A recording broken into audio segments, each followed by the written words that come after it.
Kita mulai dari yang pertama. Jadi Bapak-Bapak, Ibu-Ibu semua, apa yang terjadi ya? Apa sih manfaatnya kalau Bank BUMN Syariah itu di merger? Manfaat yang pertama adalah dia akan menikmati efisiensi biaya. Jadi kalau Bank BUMN Syariah itu di merger, maka dia akan menikmati tingkat efisiensi dari sisi pengelolaan operasionalnya. Kenapa? Karena memang dia nggak perlu lagi investasi ya untuk hal-hal yang tujuannya sama gitu ya, seperti penggunaan dan produk yang sama. Nah, artinya kalau sekarang sebelum merger, Bank Syariah Mandiri buat produk ya, buka kantor sendirian, nanti BNI Syariah buka kantor juga. Jadi ada dua biaya yang timbul di situ. BSM buka kantor, BNI buka kantor. Nah kalau dia merger, kantornya sama gitu ya. Jadi nggak perlu buka di sama tempat, bahkan tetanggaan nggak perlu lagi gitu. Nah jadi di situ dari sisi efisiensi, dari sisi infrastruktur ya, dari sisi infrastruktur. Nah ini potensi yang pertama yang akan dinikmati oleh Bank BUMN Syariah kalau dia merger ya, dari sisi efisiensi. Ini juga disampaikan di beberapa diskusi ya di CNBC Indonesia. Hal yang paling mendasar sebenarnya kalau mereka merger itu ya efisiensi, ya targetnya di sana efisiensi ya. Selanjutnya adalah, nah ini juga masih berkaitan dengan efisiensi ya. Dia akan menikmati apa yang disebut dengan economic of scale ya. Nah, economic of scale ini sederhananya kayak gini Bapak Ibu. Kalau kita mencetak buku ya, mencetak buku di percetakan, itu kalau nyetaknya dikit, itu biayanya mahal dibanding kalau kita nyetak banyak gitu ya. Pernahkah kita berpikir kok nyetak banyak lebih murah sih gitu ya dibanding nyetak dikit gitu. Nah itu kan dalam teori biaya orang akuntansi pasti tahu ada yang fixed cost, ada yang variable cost gitu ya. Kalau dia nyetak banyak kan variable cost-nya aja yang bertambah, fixed cost-nya tetap. Sedangkan kalau dia nyetak dikit, fixed cost-nya tetap sama gitu ya dengan cetak banyak. Jadi sama sebenarnya dengan bank kalau dia size-nya udah besar ya, maka dia akan menikmati sama kayak percetakan tadi, dia akan menikmati skala ekonomi yang lebih baik, sehingga dia bisa lebih efisien bergeraknya. Nah, masih ada kaitannya dengan efisiensi tadi. Nah, apa yang menarik di situ sebenarnya kalau Bank BUMN ini merger sehingga dia menikmati economic of scale, kita berharap sih sebenarnya biaya transaksi itu yang selama ini distigmakan di perbankan syariah itu tinggi gitu ya. Wah, bank syariah mah mahal gitu ya, marginnya tinggi, kemudian ribet gitu ya, ribet. Nah, kita berharap dengan mergernya ini stigma itu bisa hilang. Kenapa? Karena dia menikmati economy of scale tadi. Dia sudah beroperasi dengan biaya yang lebih efisien gitu ya. Dia sudah beroperasi dengan biaya yang dengan skala ekonomi yang lebih baik gitu. Nah, sehingga memang bank syariah bisa lebih bersaing ya dari sisi biaya. Akhirnya apa? Kita berharap nih indeks kepuasannya ya sama dengan perbankan konvensional, sehingga pada saat orang sudah Bank BUMN Syariah udah menikmati economy of scale ya orang puas gitu ya. Pada saat orang puas ya kayaknya sama aja sih kita sebut nama contohnya BCA dengan Bank BUMN Syariah ini kayaknya sama aja, sama-sama murah gitu ya, sama-sama lebih nggak ribet gitu. Nah ini harapan kita yang kedua ya. Selanjutnya adalah pembiayaan pemerintah. Ini kan pemerintah ini punya proyek-proyek, apalagi zaman sekarang tuh infrastruktur ya. Infrastrukturnya bahkan 2021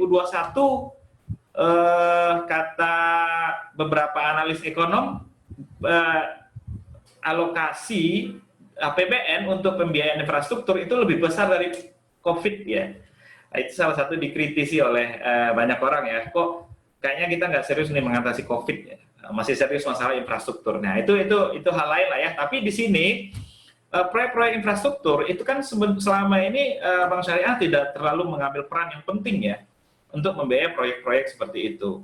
Walaupun sebagian didanai dari sukuk ya, sebagian didanai dari sukuk. Nah kenapa Bank Syariah tidak terlibat secara signifikan di pembiayaan infrastruktur pemerintah? Ini karena memang size-nya Bank Syariah itu kecil-kecil.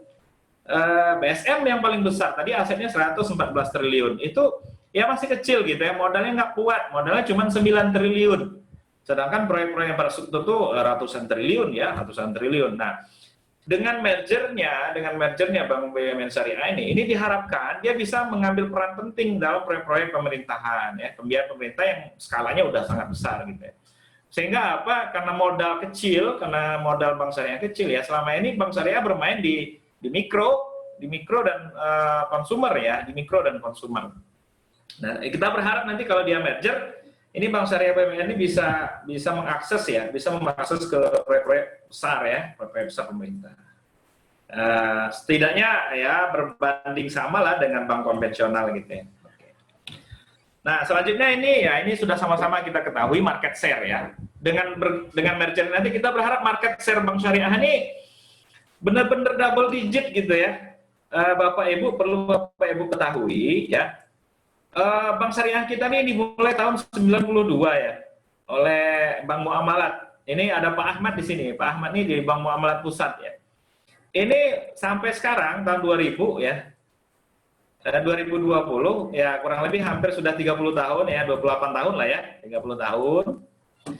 Itu baru 6%. Jadi sudah hampir 30 tahun market share-nya Bank Syariah baru 6%. Nah, artinya nggak bergerak ya. Udah sangat lama nih, 30 tahun tuh udah usia yang cukup lah ya. Kalau kita ngelihat dari mulai berdirinya, bukan kita ngelihat dari undang-undangnya. Kalau undang-undangnya kan 2008 ya yang terbaru. Tapi semenjak berdirinya ini geliatnya agak pelan 6%. Nah, kita berharap nanti kalau di merger, maka ini bisa double digit, yang 6% ini bisa turun ke bawah. Nah, ya setidaknya masuklah di angka 12% gitu ya. Nah, di 12%, 13%, 14%, sebagaimana negara tetangga kita Malaysia. Malaysia sudah di angka 20-30% ya market share-nya. Nah, ini harapan juga sebenarnya bagaimana Bank BUMN Syariah itu kalau di merger dia bisa market share bisa lebih baik. Nah, selanjutnya adalah apa sih potensi yang kemudian muncul kalau dia merger? Nah, ini potensi selanjutnya adalah Bank Syariah yang besar itu bisa melakukan pembiayaan yang sifatnya korporasi. Jadi investment bank dia sudah gitu ya, masuk ke wilayah investment bank ya, bank yang melakukan pembiayaan dalam bentuk investasi dan segala macam. Tidak ada satupun sekarang di Bank Syariah kita di Indonesia yang investment bank, dan sehingga memang kenapa? Karena modalnya kecil tadi, modalnya cuma 9 triliun dan segala macam. Nah, kita berharap kalau dia merger dia bisa menjadi investment bank atau melakukan pembiayaan korporasi ya, pembiayaan korporasi yang tentunya ini akan mengambil peran penting ya bagi pergerakan perekonomian di Indonesia, bahwasanya Bank Syariah berperan penting dalam membiayai pembiayaan proyek yang besar gitu ya. Nah, kenapa juga masuk ke pembiayaan korporasi ini juga menarik. Nah, kalau Bank BUMN Syariah ini nggak pindah ke pembiayaan ke jalur korporasi, kalau dia masih tetap, contohnya kalau udah digabung, dia masih tetap di jalur mikro dan konsumer. Nah, ini kita kasihan nanti dengan bank-bank syariah non-BUMN gitu ya. Bukan kasihan sih sebenarnya. Artinya kayak gini, ya ibarat nyuruh lomba lari gitu ya. Ini kalau dia digabung, sekarang ini sama-sama anak SMP nih gabung. Bank Muamalat, Bank Syariah Mandiri, Bank BNI gitu ya. Kemudian BCA Syariah, ini sama-sama anak-anak SMP nih lomba lari. Tapi kalau digabung Bank Syariah Mandiri, BNI dan BRI digabung, disuruh ngelawan BCA Syariah, ngelawan Bank Muamalat, ini nggak apple to apple lagi. Jadi sudah kayak kita nyuruh lomba lari antara anak SMA dengan anak SMP, gitu ya. Anak SMA-nya yang gabung tadi, yang anak SMP-nya yang lembaga Bank Syariah yang lain. Sehingga apa? Supaya nanti bank-bank syariah itu nggak memperebutkan pasar yang sama gitu. Yaitu pasar mikro tadi, pasar mikro dan pasar consumer tadi. Nah, makanya kita berharap nanti Bank BUMN yang termerger ini, itu dia bisa masuk di pembiayaan korporasi. Pembiayaan korporasi yang pasar ini sama sekali tidak dimasuki oleh Bank Syariah selama ini. Gitu ya. Jadi dia memasuki pasar baru. Jadi new player lah Bank Syariah di hal-hal yang sifatnya corporate gitu. Nah, dan di investment bank gitu. Nah, ini harapan kita sih seperti itu. Kalau nggak kayak gitu ya susah juga ya kalau pasarnya masih pasar yang sama. Selanjutnya adalah Nah ini yang selanjutnya potensi yang bisa muncul kalau Bank BUMN itu merger gitu ya. Inklusi keuangan syariah. Jadi gini Bapak Ibu, inklusi keuangan syariah ini sangat menarik ya. Kami beberapa kali tuh ngisi ceramah di masjid-masjid gitu ya, yang sifatnya masih di kota loh, bukan di daerah, di Palembang ini.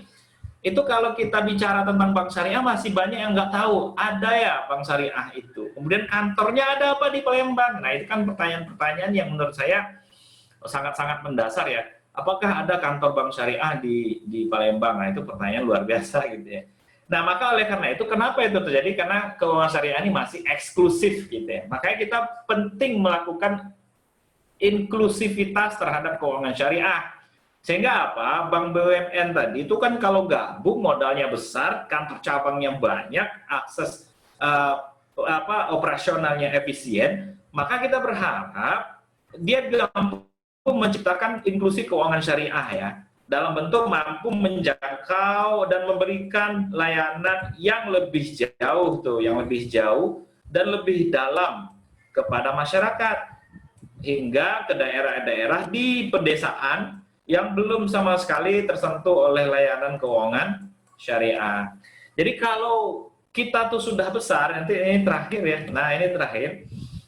Kalau nanti Bank BUMN itu udah besar, ya kita berharap dia bisa mendidik dan mengedukasi masyarakat ya, menciptakan inklusivitas keuangan syariah yang lebih baik. Kenapa? Karena kayak gini, dengan kekuatan yang besar itu akan datang tanggung jawab yang besar. Nah, jadi nanti Bank BUMN syariah ini jangan hanya merasa besar saja dan hebat gitu ya, tapi dia juga harus memahami ada great responsibility di balik great power gitu ya. Ada tanggung jawab yang besar sebenarnya di belakang kekuatan yang besar tadi. Nah, salah satunya kita berharap itu adalah mereka bermain penting ya dalam berperan menciptakan inklusivitas keuangan syariah di Indonesia, termasuk ke daerah-daerah di Indonesia. Nah, ini beberapa Bapak Ibu yang bisa saya sampaikan ya. Memang tidak banyak yang bisa kita diskusikan, tapi tadi sudah kita mix dengan risiko ya. Jadi potensi merger Bank BUMN Syariah ini bisa menciptakan efisiensi biaya, kemudian dia bisa mengambil pembiayaan yang ada di pemerintah, demikian juga dengan pembiayaan korporasi dan economic of scale ya, menikmati economic of scale dan mampu menciptakan inklusivitas keuangan syariah. Terakhir kita berharap dia bisa meningkatkan atau mendongkrak market share perbankan syariah.